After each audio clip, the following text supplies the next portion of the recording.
Bonjour à tous. Au programme aujourd'hui, on va aller analyser Berkshire Hathaway. Berkshire Hathaway qui pourrait nous donner des opportunités d'achat à l'avenir. On ira l'analyser en hebdomadaire et en journalier. Et puis comme d'habitude en fin de vidéo, on fera le point sur le SP500 et le Nasdaq pour le marché américain ainsi que sur le CAC 40 pour le marché français. On commence du coup avec Berkshire Hathaway. Alors si je le mets en hebdomadaire et en grand écran, c'est une action qui est sur une tendance très haussière. Ici, on va aller analyser ce qui est en train de se passer à cet endroit-là. Alors, pardonnez-moi. Alors récemment, on avait en journalier on a cassé, en tout cas on avait d'abord une première figure ici, un triangle ascendant ou alors un double bottom de continuation haussière dont les objectifs sont les 452,80. On atteint quasiment ces objectifs, on n'en est pas loin, je crois que c'est des objectifs qui sont atteints 68% du temps, on n'en est pas loin. Ici entre temps on a effectué une autre figure, on a fait cet élargissement descendant avec une zone de résistance ici et une zone de support ici avec beaucoup de volatilité en bas. On voit qu'on a rebondi sur une zone où il y avait plusieurs supports, à la fois un support légèrement descendant, à la fois ce support légèrement ascendant, et on avait un support également horizontal d'ici qu'on a légèrement débordé les 417,30 avant de repartir vers le haut. On a franchi ici l'élargissement ascendant. Alors les objectifs de l'élargissement ascendant sont bien plus hauts, sont les 480,20. Par contre, il va falloir être méfiant ici sur cette zone encore une fois parce que on est sur les objectifs du double bottom ici au 452,80 et on voit que si on se met en tout cas en hebdomadaire, on a un mouvement quand même qui s'affaiblit légèrement vers le haut. Donc on pourrait avoir du coup une petite correction ici. Si jamais on a une correction qui s'effectue, on a des belles zones d'accueil. On a tout d'abord du coup l'ancienne résistance qui va désormais jouer le rôle de support. On a également une zone ici, pardonnez-moi, au 424, c'est une zone sur laquelle on pourrait rebondir.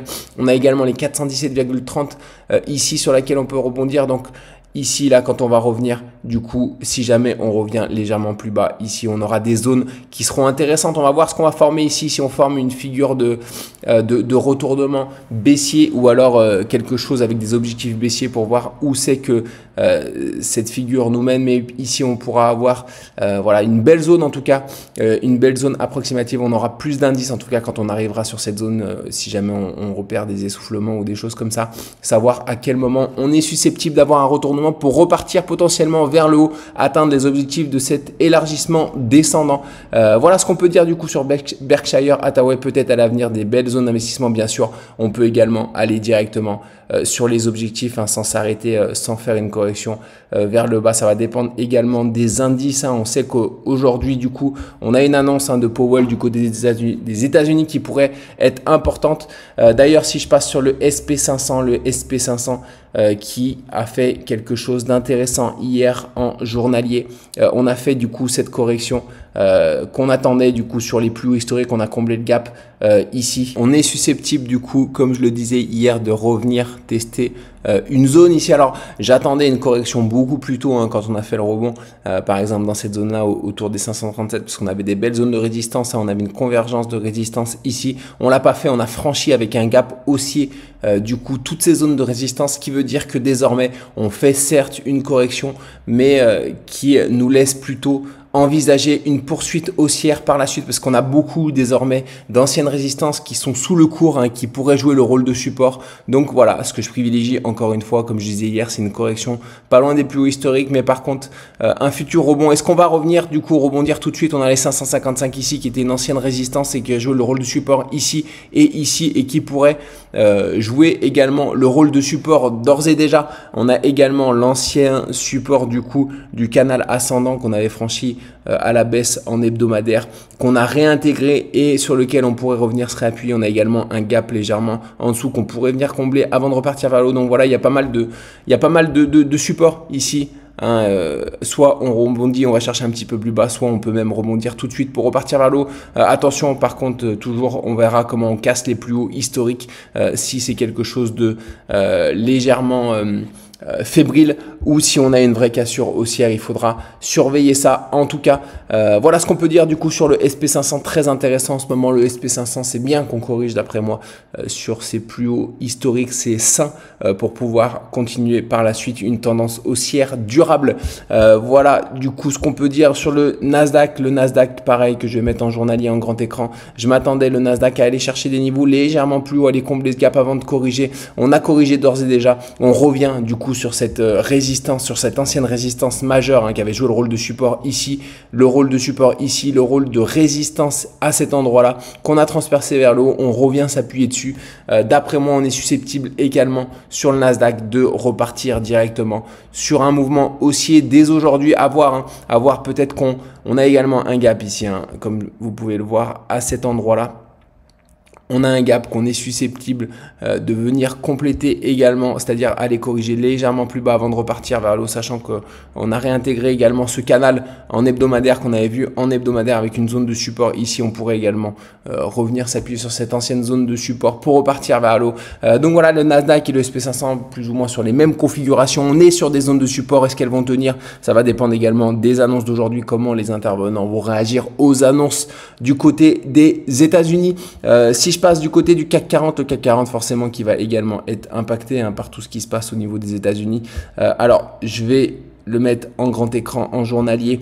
On a franchi à la hausse cette ancienne résistance, cet ancien support qui était majeur, ici les 23 245 qu'on avait testé à plusieurs reprises ici.